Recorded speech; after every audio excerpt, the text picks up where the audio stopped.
கர்த்தருடைய வார்த்தைகளே நம்மை நித்திய ஜீவனுக்கு கொண்டு போய் சேர்க்கும். நாம போய்விட முடியாது, நம்முடைய பலன் போதாது.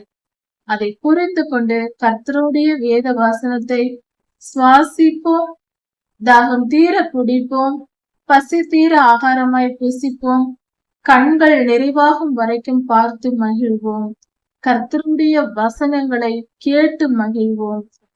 கர்த்தருடைய வார்த்தைகள் நமக்கு ஜீவனாய் இருக்கட்டும். நம்முடைய பிதாவாகிய தேவனுடைய அன்பும் ஆண்டவராகிய இயேசு கிறிஸ்துவின் கிருபையும் சமாதானமும் உங்கள் அனைவரோடும் கூட என்றென்றைக்கும் இருப்பதாக. தலைப்பு: நான் உன்னை விட்டு விலகுவதும் இல்லை, உன்னை கைவிடுவதும் இல்லை.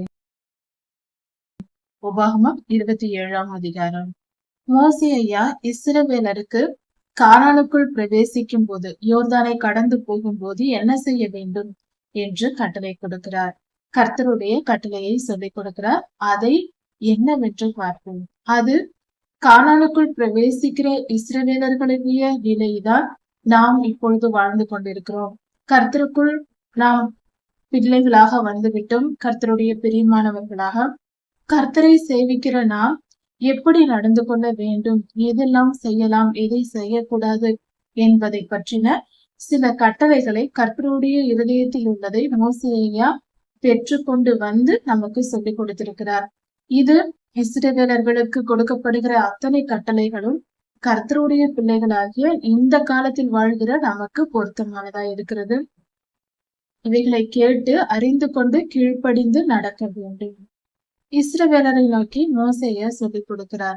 நீங்கள் யோர்தானை கடந்து போகும்போது அங்கு நீங்கள் பெரிய கல்லுகளை நாட்டி அந்த கல்லுகளை சாந்து பூசி அதன் மேல் கர்த்தருடைய நியாய பிரமாணத்தை நீங்கள் எழுத வேண்டும். அதை எழுதி கர்த்தர் நியமிக்கிற இடத்தில் அந்த கல்லுகளை நீங்கள் யோர்தானை கடந்த பின்பு அதை நட்டு அந்த இடத்தில் பலிபீடத்தை கட்ட வேண்டும். பெரிய கல்லுகளை எடுத்து சாந்து பூசி நியாய பிரமாணத்தை எழுதி அந்த இடத்தில் நட்டுவிட வேண்டும். பின்பு அதன் அருகே பலிபீடத்தை கட்டி, அந்த பலிபீடம் எப்படி கட்டப்பட வேண்டும் என்றால் உளியால் உடைக்கப்படாத முழு கற்களை எடுத்து வைத்து கர்த்தருக்கு பலிபீடம் கட்ட வேண்டும். அப்படி கட்டி அதிலே சர்வாங்க தகன பலிகளையும் சமாதான பலியையும் செலுத்தி கர்த்தருக்கு நாம் ஆராதனை செய்ய வேண்டும். அப்படி செய்த பின்பு கர்த்தரை தொழுது கொண்டு அவருக்கு ஆராதனை செய்ய வேண்டும். இந்த காரியத்தை ஏபால் மலையில் நீங்கள் செய்ய வேண்டும் என்று கர்த்தர் சொல்லியிருக்கிறார்.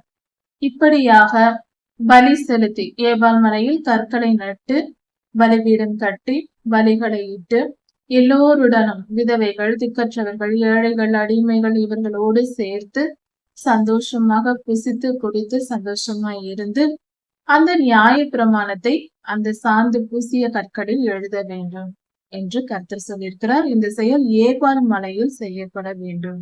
இந்த நாளில் நீ கர்த்தருக்கு ஜனமானாய் என்று சொல்லுகிறார்.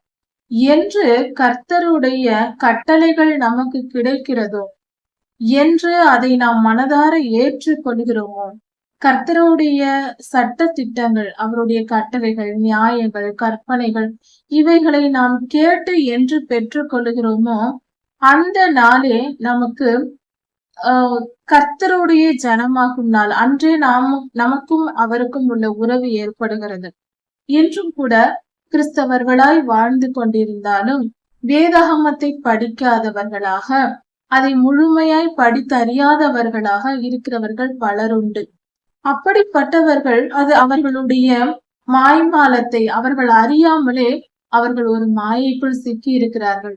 கர்த்தருடைய வேத வசனத்தை படிக்காமல் இருப்பது என்பது அது ஒரு மிகப்பெரிய சபிக்கப்பட்ட வாழ்க்கை, ஒரு ஆசீர்வாதம் இல்லாத வாழ்க்கை என்று சொல்லலாம். ஏனென்றால் இவ்வுலக வாழ்க்கை என்பது கொஞ்ச காலம்தான். பணத்தாலும் பொருளாலும் பலவித ஆசீர்வாதங்களால் நிரம்பி இருந்தாலும் நித்திய ஜீவனே உண்மையான நிரந்தரமான ஆசீர்வாதமாய் இருக்கிறது. அதை பெற முடியாமல் போகும். அதனால் கர்த்தருடைய வசனத்தை தியானித்து அதன்படி நம் வாழ்க்கையை சீர்திருத்திக் கொள்வதற்கே நமக்கு ஆயுள் கொடுக்கப்பட்டிருக்கிறது. அதன்படி செய்ய வேண்டும். இதை மறந்துவிடக் கூடாது. இப்படியாக கர்த்தர் கட்டளை கொடுத்த பின்பு கெரிசீம் மலையில், அதாவது 6 கோத்திரங்களை அங்கு நீ நிறுத்த வேண்டும் என்று சொல்லி இருக்கிறார். சிமியோன், லேவி, யூதா, இசக்கார், யோசேப்பு, பென்யமீன். இந்த கோத்திரத்தார் கெரிசீம் மலையில் ஆசீர்வாதம் சொல்லப்படும் பொருட்டு அவர்கள் அங்கிருக்க வேண்டும் என்று கர்த்தர் சொல்லியிருக்கிறார்.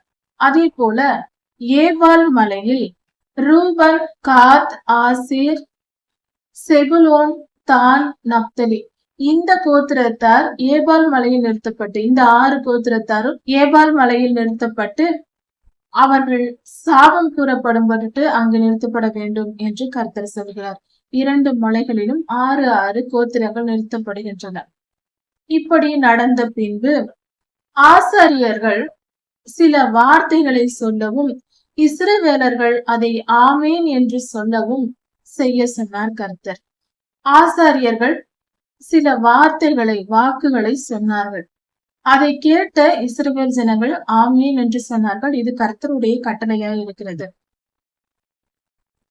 இவைகள் கர்த்தருடைய கட்டளைகளாக இருக்கிறது. முதலில் ஆசாரியர்கள் சொன்ன வார்த்தையானது, முதல் கட்டளையாக கர்த்தர் குறித்தது, ஒளிப்பிடத்தில் விக்கிரகங்களை உண்டு பண்ணி அவைகளை செய்கிறவன் சபிக்கப்பட்டவன் என்பானாக. ஒளிப்பிடத்தில் விக்கிரகங்களை உண்டு பண்ணி, வார்ப்பிக்கப்பட்ட விக்கிரகங்களை உண்டு பண்ணுகிறவன் சபிக்கப்பட்டவன் என்று ஆசாரியர்கள் சொன்னார்கள். அதை கேட்ட இஸ்ரவேலர்கள் ஆமேன் என்று சொன்னார்கள். அடுத்தது, தன் தகப்பனையும் தன் தாயையும் தூஷிக்கிறவன் சபிக்கப்பட்டவன் என்பானாக என்று ஆசாரியர்கள் சொன்னார்கள். அதன்படியே இஸ்ரவேலர்கள் ஆமேன் என்று சொன்னார்கள். பிறனுடைய எல்லைக்குறியை ஒற்றி போடுகிறவன் சபிக்கப்பட்டவன் என்பானாக என்று சொன்னார்கள் ஆசாரியர்கள். அதை கேட்ட இஸ்ரவேலர்கள் ஆமேன் என்று சொன்னார்கள். பிறனுடைய எல்லையை ஒற்றி போடுவது என்றால், நம் வீட்டின் அருகே நமக்கென்று நம்முடைய நிலத்திற்கும் நம்முடைய நிலத்திற்கும் அடுத்தவர் நிலத்திற்கும் எல்லையாக அடையாளம் தெரியும்படி ஒரு கல்லை நட்டு வைப்பார்கள். அந்த கல்லை யாருக்கும் தெரியாமல் நமக்கு அதிக நிலம் சேரும்படியாக தள்ளி போட்டு விடுவது. இப்படி எல்லைக்குறியை மாற்றி அமைக்கிறவர்கள் தவறு, மகா பாவம் செய்கிறார்கள். அப்படிப்பட்டவர்கள் சபிக்கப்பட்டவர்கள் என்று கர்த்தர் சொல்லுகிறார். அதற்கு அடுத்ததாக, பார்வை குறைபாடு உள்ளவர்கள், பார்க்க முடியாதவர்கள் நடந்து செல்லும் போது அவர்களுக்கு தொந்தரவு கொடுப்பது. அவர்கள் நேராக சென்று கொண்டிருக்கும் போது வேண்டுமென்றே திமிர் கர்வத்தினால் அவர்களை கொண்டு போய் தவறான பாதையில் கொண்டு போய் விட்டு விடுவது. விளையாட்டுக்காக செய்கிறேன் என்று, ஜாலிக்காக செய்கிறேன் என்று இந்த மாதிரி பார்வையற்றவர்களை துன்புறுத்துவது, இது மகா பெரிய பாவம், ஈவு இரக்கமற்ற செயல் என்று கர்த்தர் நினைத்துதான் இதை கட்டளையாக கொடுத்திருக்கிறார். இப்படிப்பட்டவர்கள் சபிக்கப்பட்டவர்கள் என்று கர்த்தர் சொல்லுகிறார். அதை கேட்ட இஸ்ரவேலர்கள் ஆமேன் என்று சொல்லுகிறார்கள். இவைகளை எல்லாம் ஆசாரியர்கள் சொல்ல சொல்ல இஸ்ரவேலர்கள் ஆமேன் என்று சொல்லுகிறார்கள். பரதேசி, திக்கற்றவர்கள், விதவைகள் இப்படிப்பட்டவர்களுடைய நியாயத்தை புரட்டுகிறவர்கள் சபிக்கப்பட்டவர்கள் என்பானாக என்று ஆசாரியர் சொல்ல, அதே போல இஸ்ரவேலர்கள் ஆமேன் என்று சொன்னார்கள். அதே போல கற்பு நெறி தவறி வாழ்கின்ற ஒரு 4 கற்பு நெறியை குறித்து 4 கட்டளைகள் இங்கு கொடுக்கப்பட்டிருக்கிறது. கற்பு தவறி வாழ்கிற 4 கட்டளைகள். அப்படிப்பட்ட வாழ்க்கை வாழ்கிறவர்களுக்கு அவர்கள் சபிக்கப்பட்டவர்கள் என்று ஆசாரியர்கள் சொல்லுகிறார்கள். அதற்கு இஸ்ரவேலர்கள் ஆமேன் என்று சொல்லுகிறார்கள். பரிசுத்தமாய் கற்பு நெறியோடு ஒவ்வொருவரும் வாழ வேண்டும். அதை மீறி வாழ்தல் பாவம் என்பது கர்த்தருடைய சித்தமாய் இருக்கிறது, அவருடைய வார்த்தையாய் இருக்கிறது. அடுத்ததாக, ஒளிப்பிடத்தில் ஒருவனை கொள்ளுகிறவன் சபிக்கப்பட்டவன் என்பானாக என்று சொல்லியிருக்கிறார். அதாவது யாருக்கும் தெரியாமல் மறைவான இடத்தில் போய் ஒருவனை அழைத்து சென்று கொன்று போடுவது, யாருக்கும் தெரியாத நிலையில், ஒருவரும் அறியாத நிலையில் கொலை செய்து விடுவது, இப்படிப்பட்டவர்கள் சபிக்கப்பட்டவர்கள் என்று ஆசாரியர்கள் சொல்ல இஸ்ரவேலர்கள் ஆமேன் என்று சொன்னார்கள். அதே போல ஒருவனை கொலை செய்துவிட்டு மிகப்பெரிய பாவம் செய்தவன் பெரிய பணக்காரனாய் இருக்கும்போது அவன் லஞ்சம் கொடுத்து அடுத்தவருக்கு பணம் கொடுத்து குற்றம் இல்லாதவன் மேல் அதன் பழியை சுமத்தி அவனை தண்டனை அனுபவிக்க செய்வது. லஞ்சம் வாங்கி கொண்டு தவறு செய்யாத குற்றம் இல்லாதவன் மேல் கொலைப்பழி போடுகிறவர்கள் சபிக்கப்பட்டவர்கள். ஒருவன் தவறு செய்யாதவன் என்று தெரிந்திருந்தும் அவன் மேல் கொலைப்பழி சுமத்தி அவனுக்கு தண்டனை வாங்கி கொடுப்பவன் சபிக்கப்பட்டவன் என்பானாக என்று ஆசாரியன் சொல்ல இஸ்ரவேலர்கள் ஆமீன் என்றார்கள். அடுத்ததாக நியாய பிரமாணத்தை கை கொள்ளாதவன் சபிக்கப்பட்டவன் என்பவனாக என்று ஆசாரியர் சொல்ல இஸ்ரவேலர்கள் ஆமீன் என்று சொன்னார்கள். நியாய பிரமாணத்தை கை கொள்ளாமல் இருப்பது பாவம். அதாவது வேத வசனங்களை படித்து அதன்படி நடக்காதவர்கள் சபிக்கப்பட்டவர்கள் என்பதே இதன் பொருளாக இருக்கிறது. நாம் பழைய ஏற்பாடு படிக்க மனதில்லாதவர்களாய் இருந்தாலும் பிரித்து பார்க்க வேண்டாம். பழைய ஏற்பாடு புதிய ஏற்பாடு என்று எல்லாவற்றையும் படித்து பார்க்கும் போதுதான் நமக்கு வாழ்க்கை தெளிவாக புரியும். இருந்தாலும் ஆரம்பத்தில் முதல் படிக்க தொடங்குகிறவர்கள் மத்தேயு புஸ்தகத்தில் உள்ள கர்த்தருடைய உபதேசங்களை நமது ஆண்டவராகிய இயேசு கிறிஸ்துவின் மலை பிரசங்கங்களை படித்து அதை புரிந்து கொண்டு அதன்படி நாம் வாழும்போது அது நமக்கு மிக உயர்ந்த இடத்தை நமக்கு கொண்டு போய் கொடுக்கும். நிச்சயம் பரலோகத்திற்கு செல்லலாம். கர்த்தர் உபதேசித்து சொன்ன மலை பிரசங்கத்தில் சொல்லப்பட்டிருக்கிற கருத்துக்கள் தான் பழைய ஏற்பாட்டிலும் இருக்கிறது. வேறு வித்தியாசமானதாக மாறுபாடு உள்ளதாக எதுவும் இல்லை. வேத வசனங்கள் எப்பொழுதும் ஒன்றுக்கொன்று முரண்பாடாக இருப்பதே இல்லை. அதை புரிந்து கொள்ள வேண்டும். மிகப்பெரிய மலை அருவி இருக்கிறது என்றாலும் ஒரு மிகப்பெரிய மலையிலிருந்து அருவி கொட்டுகிறது. அந்த அருவியில் எவ்வளவு துளி தண்ணீர் இருக்கும். அருவி தண்ணீர் என்றாலே மிக பெரிய அளவாக இருக்கும். அதில் ஒவ்வொரு துளியையும் எண்ணி பார்த்தால் எவ்வளவு இருக்கும்? நம்மால் எண்ணவே முடியாது. ஆனால் அதில் ஒரு துளி தண்ணீர் கூட கீழிருந்து மேலாக செல்லாது. எல்லா துளி தண்ணீரும் மேலிருந்து கீழாக தான் கொட்டுகின்றது அருவியில். ஒரு துளி கூட ரிவர்ஸில் போய்கொண்டிருக்காது.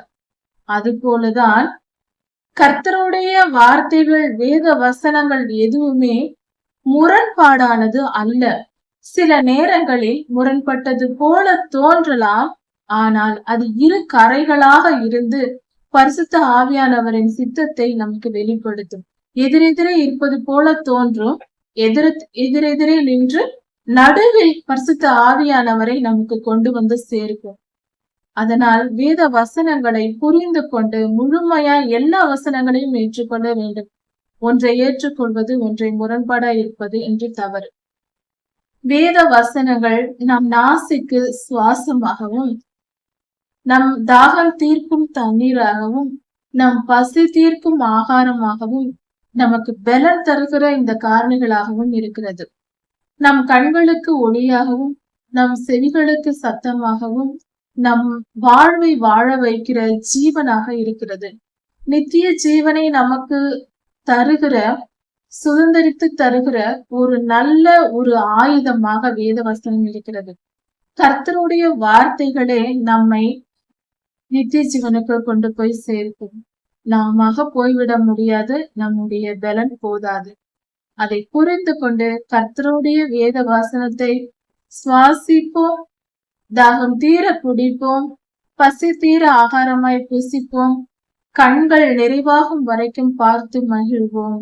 கர்த்தருடைய வசனங்களை கேட்டு மகிழ்வோம். கர்த்தருடைய வார்த்தைகள் நமக்கு ஜீவனாய் இருக்கட்டும். அதுவே நமக்கு நன்மையானதா இருக்கும். நித்திய ஜீவனை தரும். உபாகமம் 28ஆம் அதிகாரம். இந்த வேத பகுதி கர்த்தர் யாரை ஆசீர்வதிப்பார், யாரை சபிப்பார், யாருக்கு நன்மையை தருவார், யாருக்கு நியாய தீர்ப்பை கொடுப்பார் என்பதை குறித்து இந்த வேத பகுதியை தியானித்தால் சரியாக புரிந்து கொள்ளலாம். கர்த்தருக்கு கீழ்ப்படிந்து அவருடைய வார்த்தைக்கு செவி கொடுக்கிற ஜனங்கள் கர்த்தருடைய ஜாதி என்று எண்ணப்படுவார்கள். அப்படிப்பட்ட கர்த்தருடைய ஜனமாகிய மக்கள் அவர்கள் கர்த்தரால் மேன்மையாக வைக்கப்படுவார்கள். அவர்களை கர்த்தர் உயர்த்தி மேன்மையாக கர்த்தருடைய ஜனத்தை கர்த்தர் உயர்த்தி வைப்பார். இது கர்த்தருடைய ஆசீர்வாதமாய் இருக்கிறது. அவருடைய வார்த்தைக்கு செவி கொடுத்தால் அப்படிப்பட்டவர்களுக்கு கிடைக்கிற ஆசீர்வாதம்.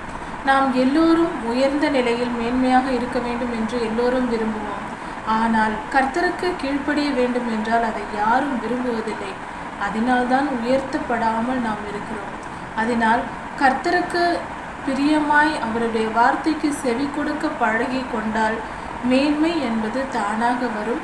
நாம் தேட தேவையில்லை. யார் யார் கர்த்தருக்கு செவி கொடுத்து கீழ்ப்படுகிறார்களோ அவர்களுக்கு என்னென்ன ஆசீர்வாதம் வரும் என்று இந்த வார்த்தையில் நமக்கு கொடுக்கப்பட்டிருக்கிறது. அவர்கள் பட்டணத்திலும் ஆசீர்வதிக்கப்பட்டிருப்பார்கள், வெளியிலும் ஆசீர்வதிக்கப்பட்டிருப்பார்கள். அப்படி என்றால் தாங்கள் தங்கி இருக்கிற அந்த ஊரிலும் கர்த்தருடைய ஆசீர்வாதத்தினால் அவர்கள் நல்ல நிலைமையில் இருப்பார்கள். வெளியில் எங்கு சென்றாலும் அவர்களுக்கு புகழ்ச்சியும் மேன்மையும் உண்டாயிருக்கும். அப்படிப்பட்ட நல்ல வாழ்க்கையை கர்த்தர் கொடுத்திருப்பார். அவர்கள் ஆசீர்வதிக்கப்பட்டவர்களாய் இருப்பார்கள். அடுத்ததாக கர்ப்பத்தின் கனியினால் பிள்ளைகள் ஆசீர்வாதத்தினால் கர்த்தர் அவர்களை ஆசீர்வதிப்பார். அதற்கு அடுத்தது நிலத்தின் கனிகள். நிலத்தின் விவசாய நிலங்களில் கிடைக்கிற பலன்கள் மிகுந்த ஆசீர்வாதம் உள்ளதாக இருக்கும் கர்த்தருக்கு கீழ்ப்படுகிறவர்களுக்கு. அடுத்ததாக மாட்டு மந்தைகளின் பெருக்கம். மாடுகள் நிரம்பி பெருகும், ஆடுகளின் மந்தை பெருகும். இப்படியாக கர்த்தர் மிருக ஜீவன்களின் ஆசீர்வாதத்தையும் கொடுப்பார். எல்லாவித செழிப்பையும் கர்த்தர் கொடுப்பார். கர்த்தருக்கு செவி கொடுக்கிறவர்களுக்கு, கர்த்தருக்கு கீழ்ப்படுகிறவர்களுக்கு இந்த ஆசீர்வாதம் கிடைக்கும். இதன் பொருள், நாம் எந்த வேலை செய்தாலும், நாம் வேலை செய்கிற ஸ்தலங்களில் எந்த இடத்தில் நாம் என்ன வேலை செய்து கொண்டிருந்தாலும் அந்த இடத்தில் நமக்கு மிகுந்த ஆசீர்வாதம், பண ஆசீர்வாதம், பொருளாதார ஆசீர்வாதம் நமக்கு நிறைவாக இருக்கும். குறைவில்லாத பணம், பொருள் போன்ற காரியங்கள் நமக்கு இருக்கும். செழிப்பான வாழ்க்கையை கர்த்தர் தருவார் என்று பொருளாகிறது. அடுத்ததாக உன் கூடையும் பிசைகிற தொட்டியும் ஆசீர்வதிக்கப்பட்டிருக்கும். அப்படி என்றால் நம் வீட்டில் சிலர் வீட்டில் பெரிய பணக்காரர்களாக இருக்கலாம், நிறைய பணம் பொருள் இருந்தாலும் வீட்டில் சென்று சாப்பிடும் பொருள்களை பார்த்தால் அங்கு தானியங்களோ மற்ற பொருள்களோ எதுவும் இருக்காது. அதில் ஏதோ ஒரு குறைபாடு கொஞ்சம் கொஞ்சமாக இருக்கும், போதாத அளவிற்கும். அவர்கள் சமைக்கிற சாப்பாடு அவர்களுக்கு பத்தாது. அது போன்ற சில குறைபாடு உள்ளதாகவே இருக்கும். இது ஒரு சாபம். எவ்வளவு பணம் இருக்கலாம், பெரிய பணக்காரர்களாக இருக்கிற வீட்டில் கூட தங்களுக்கு தேவையான அளவு சாப்பாடு இருக்காது, பற்றாக்குறையோடவே இருப்பார்கள். அது ஒரு சாபம். அப்படிப்பட்ட ஒரு நிலை, அப்படிப்பட்ட நிலை நமக்கு வராது. கர்த்தருக்கு செவி கொடுக்கிறவர்களுக்கு பிசைகிற தொட்டியும் அவர்கள் கூடையும் ஆசீர்வதிக்கப்பட்டிருக்கும். அப்படி என்றால் நம்முடைய சாப்பாடு நிறைவானதாய் மீதம் இருப்பதாய் இருக்கும். இன்னொன்று, நம்மளுடைய தானியங்கள் சேர்த்து வைக்கிற இடங்கள், அந்த பொருட்கள் எல்லாம் நிறைவாக இருக்கும், குறைவு இருக்காது. இந்த பொருளிலே அந்த பொருளிலே என்று சொல்லாமல் மிச்சமானதாகவே இருக்கும். அதிகமான ஒரு திடீரென 10 பேர் விருந்தாளிகள் வந்தால் கூட உடனே எடுத்து சமைத்து கொடுக்கும் அளவுக்கு தாராளமானதாக, நிறைய பேருக்கு 100 பேருக்கு 500 பேருக்கு சாப்பாடு கொடுக்கும் அளவுக்கு கூட நம்ம இடத்தில் அதிகமான தானிய பொருட்கள் நம் வீட்டில் இருக்கும். இப்படி ஆசீர்வதிக்கப்பட்டிருப்போம் என்பதே கர்த்தருடைய ஆசீர்வாதமாக இருக்கிறது. கர்த்தருக்கு செவி கொடுக்கிறவர்களுக்கு இப்படி இருக்கும். கிராமப்புறங்களில் ஒரு வருடத்திற்கு தேவையான எல்லா பொருட்களையும் வாங்கி வைப்பார்கள். நிறைவாக இருக்கும், குறைவாக இருக்காது. அதுபோல சிலர் வீடுகளில் அப்படி செய்வது வழக்கமாக இருக்கிறது. அப்படி நிறைவாக இருக்கும். எத்தனை பேர் வந்தாலும் வாருங்கள் சாப்பிடலாம் என்று சொல்லும் அளவுக்கு தாராளமானதாக இருக்கும். அது கர்த்தருடைய ஆசீர்வாதம். கர்த்தருக்கு கீழ்ப்படுகிறவர்களுக்கு கர்த்தர் கொடுக்கிற ஆசீர்வாதமாக இருக்கிறது. அடுத்ததாக, நீ வருகையிலும் ஆசீர்வதிக்கப்பட்டிருப்பாய், போகையிலும் ஆசீர்வதிக்கப்பட்டிருப்பாய். எங்கிருந்து வந்தாலும் ஆசீர்வாதமாக, சந்தோஷமாக, சமாதானத்துடன் வருவோம்.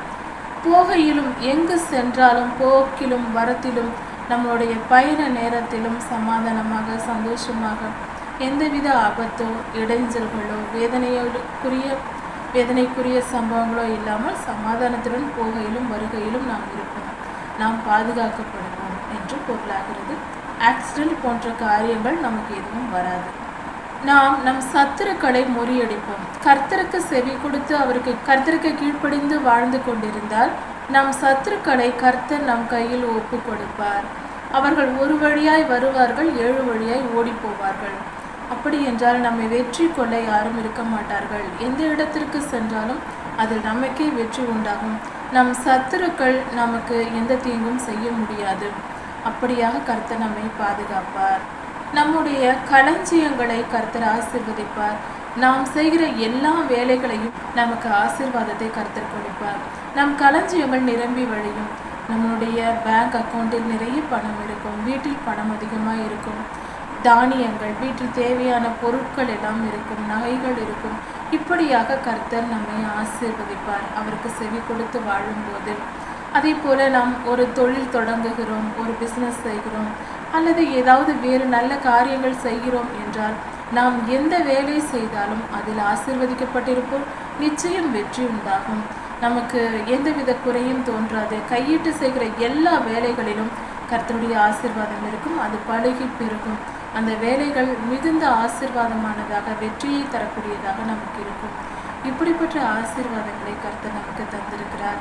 கர்த்தருக்கு கீழ்ப்படிந்து நடக்கும்போது நாம் கர்த்தருடைய கட்டளைகளை கை கொண்டு நடந்தால் கர்த்தருக்கு பரிசுத்த ஜனமாக நாம் இருப்போம். கர்த்தருடைய ஜனம் என்று சொல்லப்படுவோம். கர்த்தருடைய நாமம் நமக்கு கொடுக்கப்படும். கர்த்தருடைய பெயர் நமக்கு கொடுக்கப்படும். உலகத்தார் நம்மை கர்த்தருடைய பிள்ளைகளாகவே நினைப்பார்கள், பார்ப்பார்கள். அது மட்டும் அல்லாமல் பூமியில் வாழ்கின்ற எல்லோரும், ஒரு இனம் 2 இனம் அல்ல, பூமியில் வாழ்கின்ற எல்லோரும் நமக்கு பயந்து நடப்பார்கள், பயப்படுவார்கள். கர்த்தருடைய ஜனத்தை கண்டால் அவர்களுக்கு பயம் உண்டாகும். ஏனென்றால் கர்த்தர் நம்மோடு இருந்து யுத்தம் செய்து எல்லாவற்றிலும் நமக்கு வெற்றி தருவதனால் மற்றவர்களுக்கு, கர்த்தரை அறியாதவர்களுக்கு, நம்மை விரோதிக்கிறவர்களுக்கு அது பயத்தை உண்டு பண்ணுகிறதா இருக்கும். அவர்கள் தோற்று போய் நமக்கு பயப்பட தொடங்குவார்கள். இது கர்த்தருக்கு நாம் கீழ்ப்படிந்து நடக்கும்போது நமக்கு கிடைக்கிற ஆசீர்வாதமாய் இருக்கிறது. கர்த்தர் நமக்கு ஆணையிட்டு கொடுத்த கானான் தேசத்தில், கர்த்தர் கொடுத்திருக்கிற ஆசீர்வாதத்தில் நாம் எல்லா ஆசீர்வாதங்களோடு நாம் வாழ்வோம். கர்ப்பத்தின் கனிகளாகிய பிள்ளைகள் என்னும் ஆசீர்வாதத்தினாலும், பரிபூரண ஆசீர்வாதம், நிறைவான ஆசீர்வாதம், பிள்ளைகளின் ஆசீர்வாதம், நிலத்தின் கனிகளிலிருந்து ஆசீர்வாதம், மாட்டு மந்தைகளின் பெருக்கம், ஆடுகளின் பெருக்கம் போன்ற மிருக ஜீவன்களின் ஆசீர்வாதம் போன்ற எல்லா ஆசீர்வாதத்தினாலும் கர்த்தர் நம்மை பாதுகாப்பார். கர்த்தருக்கு செவி கொடுத்து அவர் வார்த்தைகளை கேட்டு கீழ்ப்படிந்து நடக்கும்போது இவைகள் எல்லாவற்றிலும் பரிபூரண நன்மை உண்டாக செய்வார். ஆசீர்வாதம் என்பது குறை உள்ளதாக அல்ல, நிறைவானதாக, பரிபூரணமாக, திருப்தி உள்ளதாக, நாம் பலருக்கும் எடுத்து கொடுக்கிறவர்களாக நாம் மாறுவோம். பிறரிடம் பெறாதவர்களாக, நாம் பலருக்கு உதவி செய்கிறவர்களாக கர்த்தர் நம்மை மாற்றுவார். அடுத்ததாக, ஏற்ற காலத்தில் மழையை பெய்ய பண்ணுவார். ஏற்ற காலத்தில் பெய்யும் மழையானது நமக்கு வயல் நிலத்தின் வரத்தையும் ஆடு மாடுகளின் பெருக்கத்தையும் நமக்கு கொடுக்கும். மழை பெய்ய வேண்டிய நேரத்தில் பெய்தால் அது செழிப்பான ஒரு வாழ்க்கையை நமக்கு கொடுக்கும். அந்த ஆசீர்வாதத்தை நமக்கு கொடுக்கும். செழிப்பை, அந்த வருடத்தின் செழிப்பை நமக்கு கொடுக்கும். அப்படிப்பட்ட நல்ல மழையை கர்த்தர் தருவார். கர்த்தருடைய பொக்கிஷ சாலையாகிய வானம் என்று சொல்லப்படுகிறது. கர்த்தருடைய பொக்கிஷ சாலை, அதை திறப்பார். அதனால் நமக்கு செழிப்பான நல்ல மழை கிடைக்கும். ஏற்ற காலத்தில் மழை பெய்து நாம் சிறப்பாக, செழிப்பாக, நல்ல விதமாக வாழ்வோம். குறைவற்று வாழ்ந்திருப்போம். அடுத்ததாக, கர்த்தருக்கு கீழ்ப்படிந்து நடக்கும்போது நாம் பிறருக்கு கடன் கொடுக்கிறவர்களாய் இருப்போம். கடன் வாங்க போகிறவர்களாய் இல்லாமல் பலருக்கு கடன் கொடுக்கிற நிலைமையில் கர்த்தர் நம்மை வைப்பார். இது கர்த்தருடைய ஆசீர்வாதமாய் இருக்கிறது. கர்த்தர் நம்மை பிறருக்கு உதவி செய்கிறவர்களாக, கொடுக்கிறவர்களாக நம்மை வைத்திருக்கவே ஆசைப்படுகிறார். நாம் நம்முடைய பற்றாக்குறையினாலோ நம்முடைய தேவைகளோடு நாம் வாழ்வதையோ கர்த்தர் விரும்புவதில்லை. கர்த்தருடைய பிள்ளைகள் வேறு தேவர்களை செவிக்காமல் கர்த்தருக்கு செவி கொடுத்து வாழும்போது கர்த்தர் உன்னை வாளாக்காமல் தனியாக்குவேன், கீழாக்காமல் மேலாக்குவேன் என்று சொல்லியிருக்கிறார்.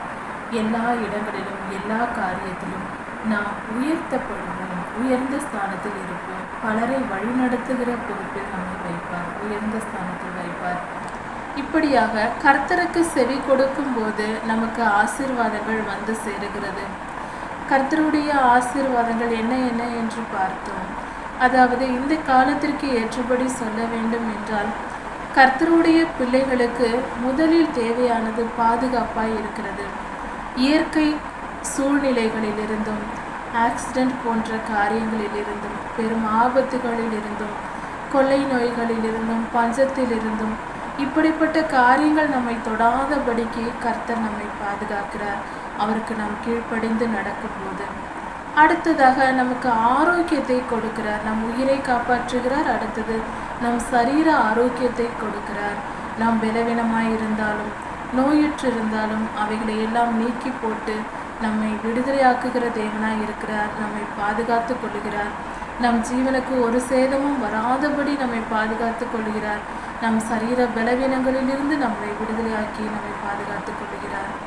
அடுத்ததாக பொருளாதார ஆசீர்வாதம். கர்த்தர் பணம், பொருள், இருக்க வீடு, தேவையான பண வசதிகள், வேலை போன்ற காரியங்கள் எல்லாவற்றையும் கொடுத்து ஏற்ற காலத்தில் நமக்கு தேவையான ஒவ்வொரு நிலையிலேயும் நமக்கு எல்லா ஆசீர்வாதங்களையும் கொடுக்கிறார். சிறு பிள்ளைகளாய் இருக்கும்போது நம் பிள்ளைகளுக்கு தேவையான படிப்புக்கு தேவையான பண உதவிகளை செய்கிறார். வளர்ந்த பிள்ளைகளுக்கு நல்ல வேலை வாய்ப்பை ஏற்படுத்தி கொடுக்கிறார். திருமண காரியங்களுக்கு காத்திருப்பவர்களுக்கு அதற்கான காரியங்களை ஏற்படுத்தி தருகிறார். இப்படி ஏற்ற காலத்தில் நமக்கு தேவையான எல்லா ஆசீர்வாதங்களையும் கர்த்தரே நமக்கு கொடுப்பார். நாம் செய்ய வேண்டியது கர்த்தருக்கு பரிசுத்தமாய் வாழ வேண்டும், அவருக்கு கீழ்ப்படிந்திருக்க வேண்டும். இந்த வாசிக்க கேட்ட வேத பகுதிகள் முழுவதையும் நாம் கவனித்து பார்க்கும்போது நமக்கு தெரிகிற ஒரு காரியம், கர்த்தருக்கு கீழ்ப்படிந்தால் சகல ஆசீர்வாதங்களும் நமக்கு வந்து சேருகிறது. கர்த்தருடைய வார்த்தைக்கு செவி கொடுக்கும் போதுதான் அதை கிடைக்கும். நமக்கு கிடைத்திருக்கிற மிகப்பெரிய ஒரு ஆயுதமாக இதை நாம் நினைக்கலாம். கர்த்தருடைய ஆசீர்வாதத்தை நாம் பெற்றுக்கொள்ள வேண்டும் என்றால் அதற்கு நாம் செய்ய வேண்டியது முதலில் கர்த்தருடைய வார்த்தைகளை கவனித்து வாசித்து புரிந்து கொண்டு கீழ்ப்படிதல். இதை செய்தால் நமக்கு தேவையான ஆசீர்வாதங்கள் தானே வரும். நாம் ஜெபித்து காத்திருக்க தேவையே இல்லை. நம்முடைய ஆசீர்வாதங்களுக்காக நாம் ஜெபிக்க வேண்டும் என்று கூட இல்லை. நாம் ஜெபிக்காமலே நமக்கு எல்லாவற்றையும் கர்த்தர் கொடுப்பார். அதை நாம் புரிந்து கொள்ள வேண்டும். கர்த்தருக்கு செவி கொடுத்தால் போதும். மத்தேயு 6ஆம் அதிகாரத்தில் சொல்லப்பட்டிருக்கிறது. அதனால் தயவு செய்து எந்தவித காரியமும் சொல்லாமல் வேத புத்தகத்தை எடுத்து வாசித்து பார்த்தார். முழுமையாய் கர்த்தரால் நமக்கு இதை கொடுக்கப்பட்டிருக்கிறது, இது நம்மால் முடியும் என்று விசுவாசித்து அதன்படி நாம் கீழ்ப்படிந்து நடப்போம். கர்த்தருடைய எல்லா ஆசீர்வாதங்களையும் பெற்றுக்கொள்வோம். குறைவற்ற வாழ்வை இவ்வுலகத்திலும் வாழ்ந்து நிறைவான நித்திய ஜீவனையும் சுதந்திரித்துக் கொள்வோம். உபாகமம் 28ஆம் அதிகாரம் 15ஆம் வசனம் முதல். நாம் கர்த்தருடைய வார்த்தைகளை மீறுவதனால்தான் நம் சரீரத்தில் பலவீனங்கள் உண்டாகிறது, குடும்பத்தில் பிரச்சனைகள் உண்டாகிறது, சமாதானமின்மை உண்டாகிறது, தேசத்தில் பஞ்சம் உண்டாகிறது, கொள்ளை நோய் வருவது. இதெல்லாம் காரணம் கர்த்தருடைய வார்த்தைக்கு நாம் செவிப்படாமல் இருப்பது. முதலாவதாக, பட்டணத்திலும் நீ சபிக்கப்பட்டிருப்பாய், வெளியிலும் சபிக்கப்பட்டிருப்பாய். நாம் இருக்கிற இடத்தில், நாம் இருக்கிற ஊர் அல்லது நம்முடைய இருப்பிடம் இருக்கிற இடங்களிலும் அங்கு சாபம் இருக்கும். ஏன் தான் இங்கு இருக்கிறோமோ, இங்கு நமக்கு இவ்வளவு துன்பம் உண்டாகிறதே, இந்த இடம் சரியில்லை என்று சொல்வது போல இருக்கும். அதற்கு காரணம் கர்த்தருடைய வார்த்தைக்கு செவி கொடுக்காமல் இருந்ததே என்பதை புரிந்து கொள்ள வேண்டும். அடுத்ததாக, நம்முடைய கூடையும் மாப்பிசைகிற தொட்டியும் சபிக்கப்பட்டிருக்கும். அப்படி என்றால் நம்முடைய ஆகாரம் பற்றாக்குறையோடு இருக்கும். சாப்பிட்ட சாப்பாடு நமக்கு திருப்தி அளிக்காது. அந்த ஆகாரம் நமக்கு பிடிக்காததாக, யாருக்கும் பிடிக்காததாக, சந்தோஷமாக சாப்பிடக்கூடியதாக இருக்காது. அப்படி நல்ல ஆகாரமாக இருந்தால் கூட வேண்டும் என்றே அது பிடிக்காதது போல தோன்றும். இப்படிப்பட்ட சாபங்கள் இருக்கும் அந்த சாப்பாட்டில். இதுவும் கர்த்தருடைய கோபமே. நாம் கர்த்தருக்கு கீழ்ப்படியாததினால் இப்படி நடக்கிறது. அடுத்ததாக, நம் பிள்ளைகள் சபிக்கப்பட்டிருப்பார்கள். நம் பிள்ளைகளுடைய வாழ்க்கை, அவர்களுடைய பலவீனம், அவர்களுடைய நோய் போன்ற காரியங்கள் இருக்கும். பிள்ளைகளுக்கு சாபம் இருக்கும். நிலத்தின் விவசாயமும் சபிக்கப்பட்டிருக்கும். நல்ல விளைச்சல் இருக்காது, அல்லது அதில் பல பாதிப்புகள் இருக்கும். பூச்சிகள் வருவது போன்ற தீமையான காரியங்கள் நடந்து கொண்டிருக்கும். மாடுகள் பெருகாது, ஆபத்துகள் நேரிடும். மாடுகள் பெருக்கம் இருக்காது, சரியான வளர்ச்சி இருக்காது, நமக்கு மிகுந்த பலன் தராது. ஆடுகளும் அப்படிதான், மந்தை பெருகாது. இப்படிப்பட்ட காரியங்கள் நடக்கிறது என்றால் உடனே நம்மை நாமே ஆராய்ந்து பார்க்க வேண்டும். நாம் கர்த்தருக்கு கீழ்ப்படியாமல் ஏதாவது காரியத்தை செய்து கொண்டிருக்கிறோமா என்பதை நாம் ஆராய்ந்து பார்த்து சரிப்படுத்தினால் இந்த பாடுகள் நமக்கு நீங்கும். இது கர்த்தருக்கு கீழ்ப்படியாமையினால் நமக்கு வருகிற தீங்குகள் இவைகள். வருகையிலும் சபிக்கப்பட்டிருப்பாய், போகையிலும் சபிக்கப்பட்டிருப்பாய். அதாவது போக்கிலும் வரத்திலும் நம்முடைய ஒரு இடத்துல இருந்து இன்னொரு இடத்திற்கு செல்கிறோம் என்றால் போக்குவரத்தில் அதிக பிரச்சனைகள் இருக்கும். சரியான வாகனங்கள் கிடைக்காது, வாகனங்கள் இருந்தாலும் ஆபத்திற்குரியதாய் இருக்கும். சில பிரச்சனைகள், ஆக்சிடென்ட் போன்ற சில காரியங்கள் நடக்கலாம். இப்படிப்பட்ட காரியங்கள் நம் வாழ்க்கையில் ஏதாவது நடந்திருந்தால் அதற்கு முதல் காரணம் நாம் கர்த்தருக்கு கீழ்ப்படியாமல் ஏதாவது செய்திருப்போம் என்பதை கவனித்து பாருங்கள். கர்த்தருக்கு பிரியமில்லாத காரியத்தை செய்யக்கூடாது. கர்த்தருக்கு கீழ்ப்படியாமல் பாவம் செய்து அதனால் நாம் ஏதாவது ஒரு பொருளை வாங்கினால், அதனால் நாம் பயன் பெற நினைத்தால் அது நமக்கு சாபமாக முடியும். அப்படிப்பட்ட காரியங்களை செய்யக்கூடாது. கர்த்தரை விட்டு விலகி போய் விக்கிரக ஆராதனை போன்ற காரியங்களில் ஈடுபட்டு வேறே தேவர்களை சேவித்து அப்படி செய்து கொண்டிருந்தால், துர்க்கிரியைகளை செய்தால், பாவங்களுக்கு இடம் கொடுத்தால், இச்சைகளுக்கு இடம் கொடுத்தால் கர்த்தருடைய சாபத்தை பெற வேண்டும். சீக்கிரமாய் கெட்டு போய் பலவித துன்பங்களுக்கும் ஆளாகி அவர்கள் அழியும் மட்டும் கர்த்தருடைய கோபம் இருக்கும் அவர்கள் மேல். கொள்ளை நோயோ பலவித பிரச்சனைகளோ வந்து அவர்கள் அழியும் மட்டும் அவர்களை வேதனைக்குட்படுத்தும். அவர்கள் வாழ்க்கையில் சாபமும் சஞ்சலமும் கேடும் உண்டாயிருக்கும். கையிட்டு செய்கிற எல்லா செயல்களிலும் சாபம் இருக்கும். எந்த வேலை செய்தாலும் அதில் நஷ்டம் ஏற்படும், துன்பம் விளையும். இப்படிப்பட்ட காரியங்கள் கர்த்தருக்கு கீழ்ப்படியாததினால், கர்த்தருடைய கட்டளைகளை ஏற்று நடக்காததினால் இப்படிப்பட்ட காரியம் நடக்கும் வாழ்க்கையில். அதனால் எச்சரிக்கையுடன் இருப்போம். கர்த்தருக்கு கீழ்ப்படியாமல் நாம் கர்த்தருடைய வார்த்தையை மீறி நடந்தால் ஈழையினாலும், காய்ச்சலினாலும், உஷ்ணத்தினாலும், வறட்சியினாலும், எரிபந்த கொப்புளங்களினாலும் கர்த்தர் பாதிப்பார் என்று சொல்லியிருக்கிறார். சில நேரங்களில் அம்மை நோய் போன்ற நோய்கள் வந்தால் எரிச்சல் இருக்கும், அரிப்பு இருக்கும். அதனால் பலவித துன்பங்கள் நேரிடும். இவைகள் எல்லாம் இப்படிப்பட்ட நோய்களே, கொள்ளை நோய்களே. கர்த்தருக்கு கீழ்ப்படியாமல் நாம் நடக்கும் போது இப்படிப்பட்ட வியாதிகள் வந்து நம்மை துன்புறுத்தும்.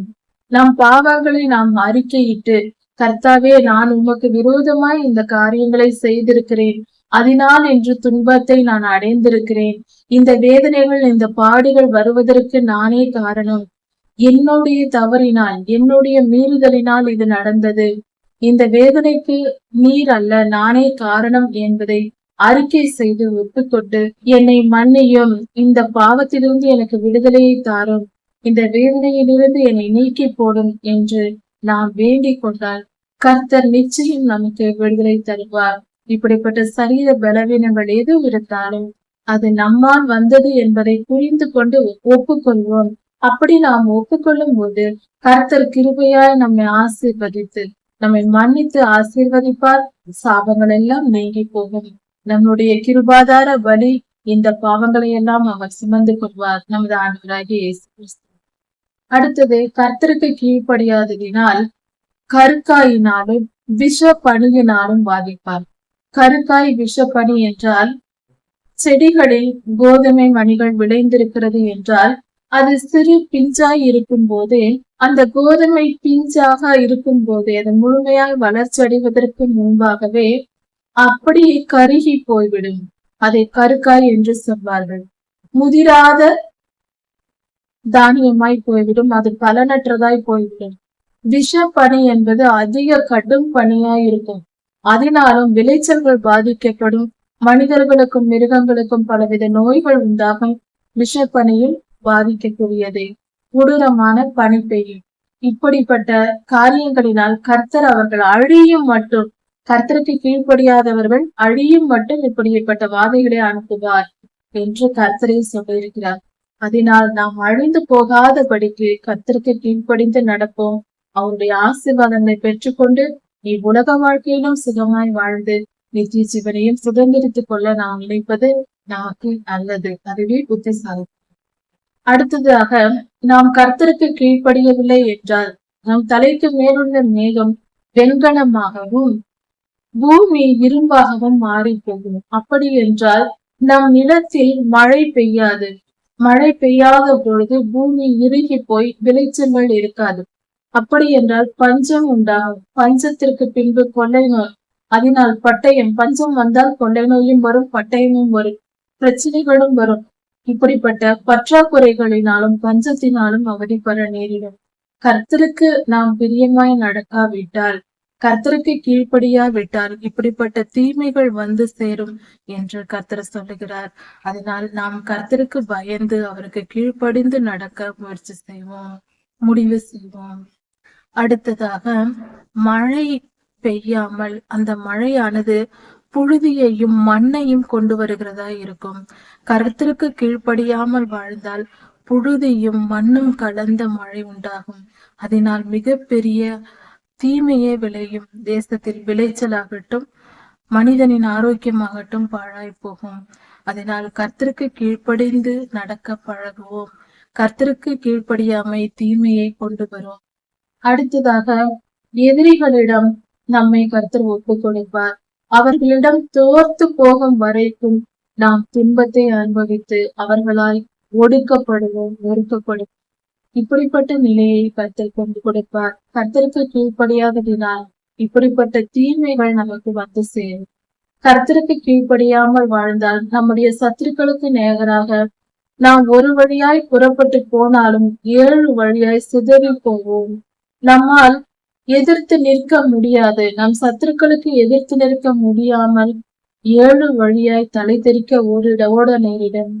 இப்படியாக கர்த்தருக்கு கீழ்ப்படியாத பொழுது நமக்கு நாமே தீமையை வரவழைத்துக் கொள்வோம். அதனால் அப்படிப்பட்ட தீமையை நாம் செய்யாதபடிக்கு கர்த்தருக்கு கீழ்ப்படிந்து நடப்போம். கர்த்தருக்கு கீழ்ப்படியாமல் வாழ்ந்தால் எல்லா ராஜ்யங்களிலும் சிதறடிக்கப்பட்டு போவோம் என்று கர்த்தர் சொல்லுகிறார். நம் வாழ்க்கை என்பது நிரந்தரமாக ஒரு இடத்தில் இல்லாமல் சிதறடிக்கப்பட்டு போவோம். ஒரே இடத்தில் இருக்க முடியாது. தங்கி இருந்து நிம்மதியாய் வாழ முடியாது. சிதறடிக்கப்பட்டு போவோம். பல இடங்களுக்கும் சிதறடிக்கப்பட்டு போவோம். இப்படியாக நிறைவேறும் என்று கர்த்தர் சொல்கிறார். கர்த்தருக்கு கீழ்ப்படியாமை இப்படிப்பட்ட பாடுகளை நமக்கு கொண்டு வரும். கர்த்தருக்கு கீழ்ப்படியாமல் வாழ்கிறவர்கள் அவர்களுடைய சரீரம் மிருகங்களும் பறவைகளும் தின்று போடும்படி தீவில் எரிந்து விடப்படும். இப்படியாக அவர்களுடைய சரீரம் இருக்கும். அவர்களை எடுத்து அடக்கம் பண்ண கூட யாரும் இருக்க மாட்டார்கள். கர்த்தருக்கு கீழ்ப்படியாதவர்களின் நிலை அப்படியாக இருக்கிறது. கர்த்தருக்கு கீழ்ப்படியாதவர்கள் குணமாகாதபடிக்கு எகிப்தின் எரிபந்தமான கொப்புளங்களினாலும் மூல வியாதிகளினாலும் பருக்களினாலும் சொறியினாலும் சிறங்கினாலும் பாதிப்பார். இப்படிப்பட்ட துன்பங்கள் கர்த்தருக்கு கீழ்ப்படியாதவர்களுக்கு நடக்கும். கர்த்தருக்கு கீழ்ப்படியாதவர்களுக்கு புத்தி மயக்கம் உண்டாகும். கர்த்தருடைய வார்த்தைக்கு விரோதமாய் செயல்படுகிறவர்களுக்கு, கர்த்தரை விட்டு வேற தேவர்களை சேவிக்க போகிறவர்களுக்கு இப்படிப்பட்ட காரியம் நடக்கும். புத்தி மயக்கம் உண்டாகும். சுயநினைவு இல்லாமல் பலவித குழப்பமான நிலையில் மனநிலையில் இருப்பார்கள். மனநிலை பாதிக்கப்படும். குருட்டாட்டம் உண்டாகும். என்ன செய்கிறோம் என்று புரியாது. மன குழப்பங்கள் உண்டாகும். மன திகைப்பு உண்டாகும். மனதளவில் மிகப்பெரிய பாதிப்பு ஏற்பட்டு அது கொடுமையை உண்டு பண்ணும். மனதளவில் வேதனையை அனுபவிப்பார்கள். இப்படிப்பட்ட காரியங்கள் கர்த்தருக்கு கீழ்ப்படியாதவர்களுக்கு நடக்கும் என்று கர்த்தர் சொல்லுகிறார். அதனால் இப்படிப்பட்ட காரியங்கள் நமக்கு வராதபடிக்கு கர்த்தருக்கு கீழ்ப்படிதலை கற்றுக்கொண்டு வாழ்வோம். கர்த்தருக்கு கீழ்ப்படியாதவர்களுக்கு பார்வையற்றவர்கள் தடவி கொண்டு நடப்பார்கள். கையில் ஏதாவது எதிரில் இருக்கிறதா என்று கையை நீட்டி தடவி கொண்டு நடப்பார்கள். அது போல பார்வை இருந்தும் பட்ட பகலிலேயே நாம் தடவி கொண்டு நடக்க நேரிடும். அப்படிப்பட்ட நிலை உண்டாகும். இது ஒரு விதமான சரீர பலவீனங்கள் ஏற்படும் போது, முதுகு தண்டில் பாதிப்பு ஏற்படும் போது இப்படிப்பட்ட நிலை உண்டாகும். இப்படி கர்த்தருக்கு கீழ்ப்படியாமையினால் பலவீன துன்பங்களுக்கு நாம் ஆளாக நேரிடும். அதனால் கர்த்தருக்கு கீழ்ப்படிவதை கற்றுக்கொள்வோம். வேத வசனங்களை தியானிப்போம். கர்த்தருக்கு கீழ்ப்படியாதவர்கள் செய்கிற எந்த காரியத்திலும் வெற்றி வராது. அவர்கள் தோற்று போய் விடுவார்கள். அதனால் மிகுந்த நஷ்டம் உண்டாகும். கர்த்தருக்கு கீழ்ப்படியாதவர்கள் எந்நாளும் ஒடுக்கப்படுவார்கள். ஒரு ஒடுக்கம் இருக்கும். கொடுமைப்படுத்தப்படுவார்கள். அந்த கொடுமையை அனுபவிக்க நேரிடும். உதவி செய்வார் இல்லாமல் எல்லா நாளும் ஒடுக்கப்படுகிறவர்களாகவும் பறி கொடுக்கிறவனாகவும் இருப்பார்கள். கர்த்தருக்கு கீழ்ப்படியாமையினால் இப்படிப்பட்ட கஷ்டங்கள் அவர்களுக்கு வந்து சேரும்.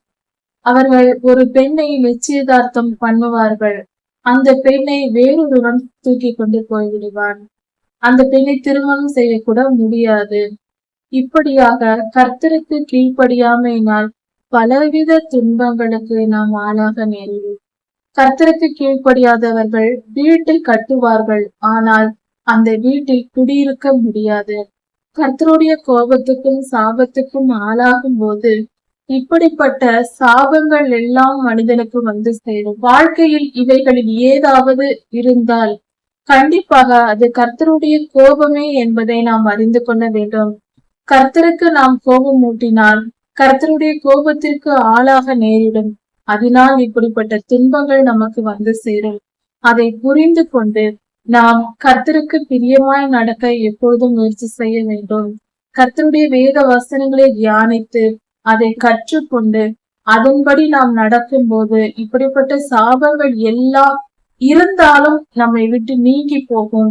நம்மிடத்தில் இப்படிப்பட்ட சாபங்கள் இருக்குமானால் அவைகளுக்கு காரணம் நம்முடைய கீழ்ப்படியாமையே என்பதை புரிந்து கொண்டு இப்பொழுதே கர்த்தருக்கு முன்பாக இந்த தீமையான காரியங்களுக்கு நாங்களே காரணம் என்று, எங்களுடைய மீறுதல், நாங்கள் அறிந்தே செய்த பாவங்களே காரணம் என்பதை கர்த்தருக்கு முன்பாக முழங்காற்படியிட்டு அவருக்கு முன்பாக அறிக்கை செய்து மன திரும்பி மன்னிப்பு கேட்டால் நிச்சயமாய் கர்த்தர் மன்னித்து இப்பொழுதே இந்த பாடுகளிலிருந்து நமக்கு விடுதலை தருவார். யாராய் இருந்தாலும் இப்படி செய்யலாம். அப்படி செய்யும் போது கர்த்தருடைய மன்னிப்பை பெற்று இந்த சாபங்களை நாம் நீங்க பெற்றுக் கொள்ளலாம். பரிசுத்தமாய் கர்த்தருக்கு கீழ்ப்படிந்து ஆசீர்வாதங்களை பெற்றுக்கொண்டு வாழலாம். உபாகமம் 28ஆம் அதிகாரம். இந்த வேத பகுதியில் நம் வாழ்க்கையில் ஏற்படுகிற துன்பங்கள், வியாதிகள், பிரச்சனைகள் என்னென்ன நம்மிடத்தில் இருக்கிறது, ஒரு மனிதனுக்கு என்னென்ன பிரச்சனைகள் வரும், துன்பம் தருகிற காரியங்கள் என்னென்ன நடக்கிறது என்பதை குறித்து பார்த்து வருகிறோம். இவைகளை நாம் அறிந்து கொள்ளும் போது நாம் மனம் திரும்பி கர்த்தரிடத்தில் மன்னிப்பு கேட்டு இந்த தீங்குகளை, இந்த கஷ்டங்களை விட்டு விலகி விடுதலை பெற வாய்ப்பாக அமையும். இதன் தொடர்ச்சியை நாம் பார்க்கலாம். கர்த்தருக்கு கீழ்ப்படியாதவர்கள் திராட்சை தோட்டத்தை நடுவார்கள், அதன் பலனை புசிக்க மாட்டார்கள். திராட்சை ரசத்தை புசிக்க முடியாது. அந்த திராட்சை பழங்கள் பழுக்காமலே பூச்சி பிடித்து போகும் என்று கர்த்தர் சொல்கிறார். கர்த்தருக்கு கீழ்ப்படியாதவர்களுக்கு இப்படிப்பட்ட காரியங்கள் நடக்கும். ஒருவேளை நம் வாழ்க்கையில் இப்படி இருந்தால், நம் விளைச்சல்கள் நஷ்டப்பட்டால், அதில் ஏதாவது இப்படிப்பட்ட தீமைகள் இருக்குமானால் இது கண்டிப்பாக கர்த்தருக்கு நாம் கீழ்ப்படியாமல் நடந்த செயலின் விளைவே. கர்த்தரை கோபமூட்டினால் இப்படிப்பட்ட காரியங்கள் நடக்கும் என்பதை புரிந்து கொண்டு மனம் திரும்பி கர்த்தரிடத்தில் மன்னிப்பை கேட்டால் நிச்சயம் இப்படிப்பட்ட காரியங்களிலிருந்து நமக்கு கர்த்தர் விடுதலை தருவார். அடுத்ததாக, கர்த்தருக்கு கீழ்ப்படியாமையினால் நாம் வளர்க்கிற மிருகங்களும் பாதிக்கப்படும். நம் ஆடுகள் அடிக்கப்படும், ஆனால் அதில் ஒன்றும் நம்மால் புசிக்க முடியாது. நம்முடைய கழுதைகள் தொலைந்து போகும், கிடைக்காது. ஆடுகளும் கொள்ளையிடப்படும், அதை மீட்டு கொள்ள முடியாது. இப்படிப்பட்ட தீமையான காரியங்கள் தொடர்ந்து நடக்குமானால் அது நம்முடைய கீழ்ப்படியாமையினாலேயே, கர்த்தருடைய வசனத்தின்படி நாம் வாழாததினால் இப்படிப்பட்ட தீமைகள் நடக்கிறது. இப்படிப்பட்ட தீமைகள் நடக்கிறது என்பதை புரிந்து கொண்டு நாம் கர்த்தருக்கு பிரியமாய் வாழ மனம் திரும்ப வேண்டும். அடுத்ததாக, கர்த்தருக்கு கீழ்ப்படியாதவர்கள் அவர்களுடைய குமாரர்களும் குமாரத்திகளும் அந்நியர்களை எடுத்துக்கொண்டு போவார்கள். அந்த பிள்ளைகளை பார்க்க கூட முடியாத நிலை ஏற்படும். நாம் பெற்ற பிள்ளைகளை நாமே பார்க்க முடியாத நிலை ஏற்படும். இதுவும் நாம் கர்த்தருக்கு கீழ்ப்படியாமல் வாழ்கின்ற வாழ்க்கையின் விளைவே என்று கர்த்தர் சொல்கிறார். கர்த்தருக்கு கீழ்ப்படியாதவர்களுக்கு அவர்களுடைய கைகளில் பலன் இருக்காது. பலவீனமாய் சரீர பலவீனங்கள் அவர்களை பிடித்திருக்கும். பலன் இல்லாமல் கஷ்டப்படுவார்கள். இப்படிப்பட்ட தீமையும் நேரிடும். கர்த்தருக்கு கீழ்ப்படியாதவர்களுடைய நிலத்தின் கனிகளை அந்நியர் புசிப்பார்கள். இவர்களால் அதை புசிக்க முடியாது. அந்நியர்களுக்கு அவைகள் போய் சேர்ந்து விடும். கர்த்தருக்கு கீழ்ப்படியாதவர்கள் சகல நாளும் நொறுக்கப்பட்டும் ஒடுக்கப்பட்டும் இருப்பார்கள். எல்லா நாளும் ஒடுக்கப்படுவார்கள். எல்லா நாளும் நொறுக்கப்படுவார்கள். துன்பமும் துயரமும் அவர்களை ஆளுகை செய்து கொண்டிருக்கும் தினந்தோறும். இப்படிப்பட்ட தீமை இருந்தால் அது கர்த்தருக்கு கீழ்ப்படியாமையினால் நமக்கு நேரிடுகிறது என்பதை புரிந்து கொண்டு மனம் திரும்பி கர்த்தரிடத்தில் அறிக்கையிட்டு, கர்த்தாவே, நான் உமக்கு கீழ்ப்படியவில்லை, அதனால் வந்த விளைவு என்பதை அறிக்கையிடுகிறேன் என்று சொல்லி மனம் திரும்பி மன்னிப்பு கேட்டால் கர்த்தர் நம்மை மன்னித்து கண்டிப்பாய் நமக்கு விடுதலை தருவார். அடுத்ததாக, கர்த்தருக்கு கீழ்ப்படியாததினால் நம் கண் காணும் காரியங்களில் மதிமயங்கி போவோம். இந்த காலத்திற்கு ஏற்றபடி சொல்ல போனால், சில காலங்களுக்கு முன்பாக சினிமா என்று ஜனங்கள் மயங்கி திரிந்தார்கள். அடுத்ததாக டிவி மேல் மயங்கி திரிந்தார்கள். இப்பொழுது செல்போன், கேம், இன்டர்நெட் என்பது போன்ற காரியங்களில் மயங்கி திரிகிறார்கள். இதுவும் கர்த்தரால் வருகிற சாபமே. கர்த்தருக்கு கீழ்ப்படியாததினால் இப்படிப்பட்ட தீமைக்கு கர்த்தரை ஒப்பு கொடுத்து விடுகிறார். நீங்கள் பாவம் செய்து கொண்டு அதிலேயே வாழ்ந்து அப்படியே மடிந்து அப்படியே நரகத்திற்கு போங்கள் என்று. அதனால் தயவு செய்து கர்த்தருடைய வசனத்தை தியானித்து அதன்படி நடக்க பழகுவோம். கர்த்தருக்கு கீழ்ப்படிவோம். கண்காணும் காரியங்களில் மதிமயங்கி திரியக்கூடாது. செல்போன், கேம் போன்ற காரியங்களில் மூழ்கிவிடக்கூடாது. டிவி நிகழ்ச்சிகளில் மூழ்கிவிடக்கூடாது. அதே போல சினிமா பைத்தியமாக இருக்கக்கூடாது. கிரிக்கெட் பார்க்கிற பைத்தியமா இருக்கக்கூடாது. இப்படிப்பட்ட காரியங்களில் மூழ்கி திரிவதும் கர்த்தருடைய சாபமே. அவரே கர்த்தர் வெறுத்து தூக்கி போட்டு விடுகிறார், குப்பையை தூக்கி போடுவது போல நம்மை. அதனால் கர்த்தருக்கு கீழ்ப்படிந்து நடப்போம். கர்த்தருடைய ஆசீர்வாதத்தை பெறுகிறவர்களாக இருப்போம். சாபத்தை பெற்றுக்கொள்ள கூடாது. அடுத்ததாக, கர்த்தருக்கு கீழ்ப்படியாமல் வாழ்கிறவர்களுக்கு உச்சந்தலை முதல் உள்ளங்கால் வரை எரிபந்தமான கொப்புளங்கள் உண்டாகும். முழங்கால்கள், தொடைகள் போன்ற பகுதிகளில் எரிபந்தமான கொப்புளங்கள் உண்டாகும் என்று கர்த்தர் சொல்லுகிறார். இப்படிப்பட்ட வேதனைகள், பிரச்சனைகள் இருந்தால் அது கர்த்தருடைய கோபமாக இருக்கும். அதனால் கர்த்தருக்கு கீழ்ப்படியாத செயலை செய்யாமல் இப்படிப்பட்ட தீமையை வரவழைத்துக் கொள்ளக்கூடாது. ஒருவேளை அப்படி இருந்தால் மனம் திரும்பி மன்னிப்பு கேட்போம். கர்த்தர் மன்னிப்பார். அடுத்ததாக, கர்த்தருக்கு கீழ்ப்படியாதவர்களையும் அவர்களுடைய ராஜாக்களையும் அந்நியரிடம் ஆண்டவர் ஒப்பு கொடுத்து விடுவார். அவர்கள் அறியாத ஜனங்களிடத்தில் அவர்களை ஒப்பு கொடுத்து விடுவார். கர்த்தருக்கு கீழ்ப்படியாமை என்பது இப்படிப்பட்ட தீமையை விளைவிக்கும். கர்த்தருக்கு கீழ்ப்படியாதவர்கள் எல்லா ஜாதிகளுக்குள்ளும் பிரமிப்பாகவும் பழமொழியாகவும் பரியாச சொல்லாகவும் மாறி போவார்கள். கர்த்தருக்கு கீழ்ப்படியாமல் செய்ய கூடாது. இப்படிப்பட்ட தீமைகள் வரும்.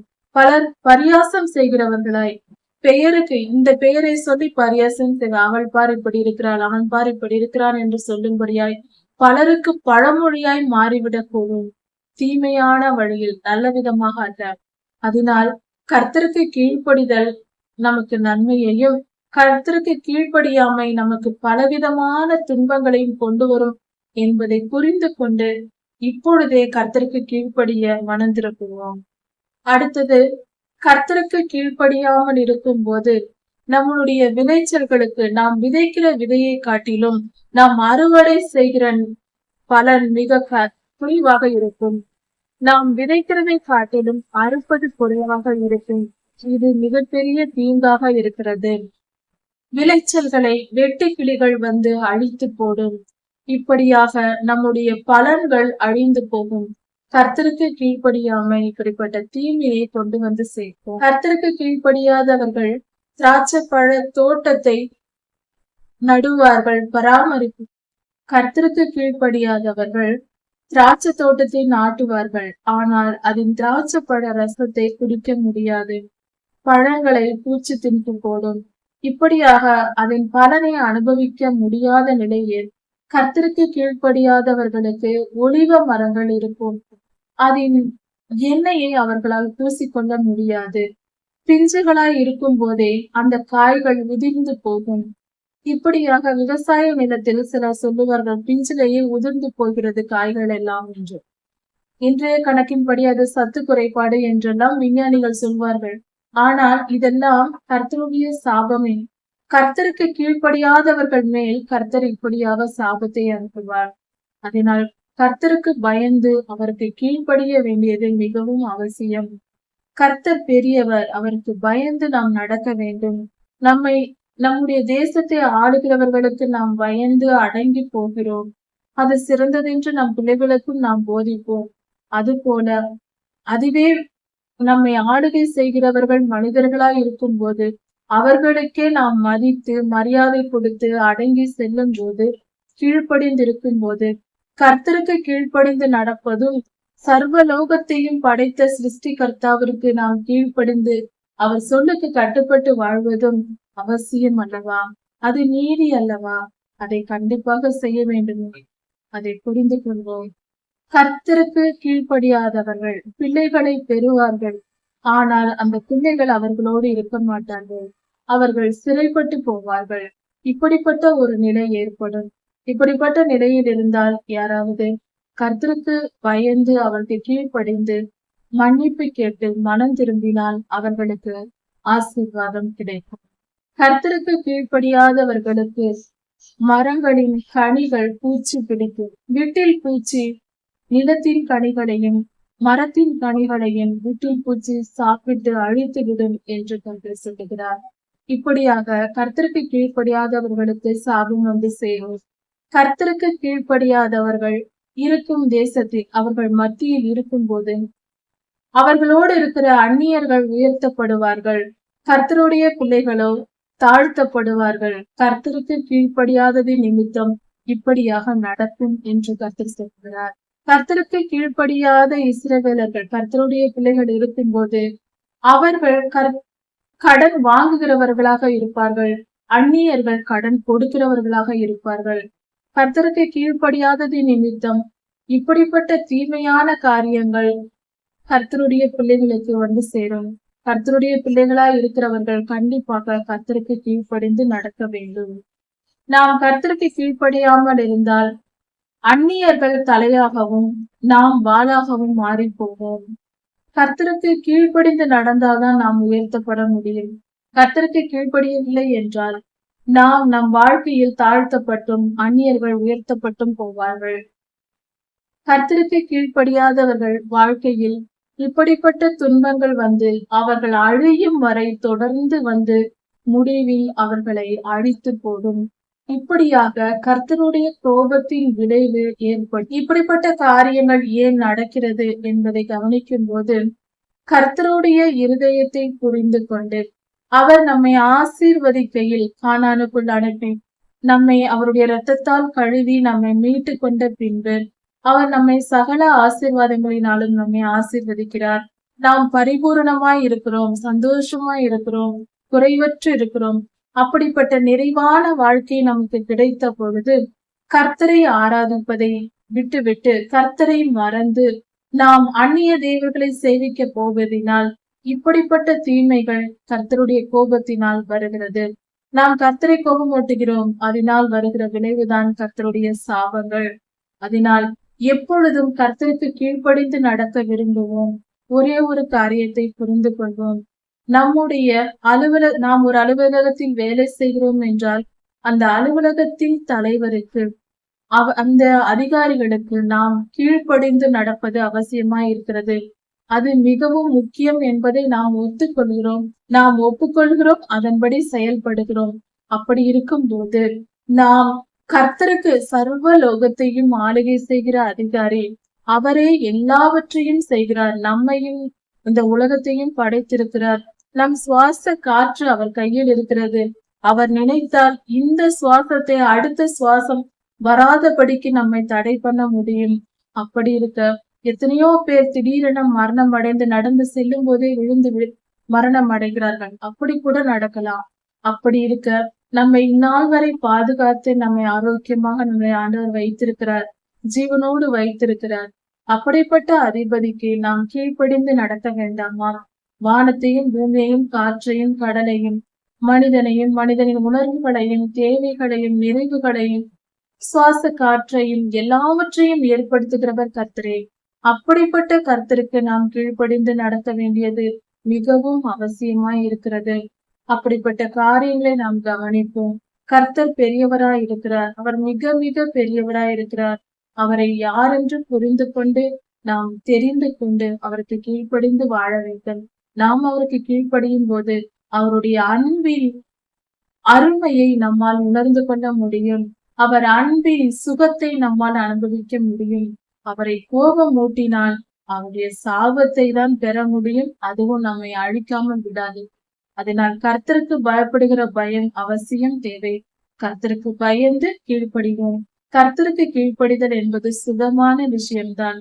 அது பாரம் அல்ல, மிகவும் சுகமான காரியம். கர்த்தருடைய வேத வசனத்தை படிப்போம், தியானிப்போம், ஆசீர்வாதத்தை பெற்றுக்கொள்வோம். கர்த்தருக்கு பிரியமாய் வாழ்வோம். அவருடைய ஆசீர்வாதத்திற்கு நாம் எப்பொழுதும் சொந்தக்காரங்களாய் இருப்போம். சாபங்கள் நமக்கு வேண்டாம். கர்த்தர் பெரியவர், நல்லவர். கிருபை என்றும் உள்ளது. அவர் நல்லவராய் இருக்கிறார். நமக்கு நன்மை செய்யவே விரும்புகிறார். நாம தீமையை ஏற்படுத்திக் கொள்ளக்கூடாது. கர்த்தர் உங்களை ஆசீர்வதிப்பாராக. இதன் தொடர்ச்சியை அடுத்த செய்தியில் பார்க்கலாம். மாரநாதா.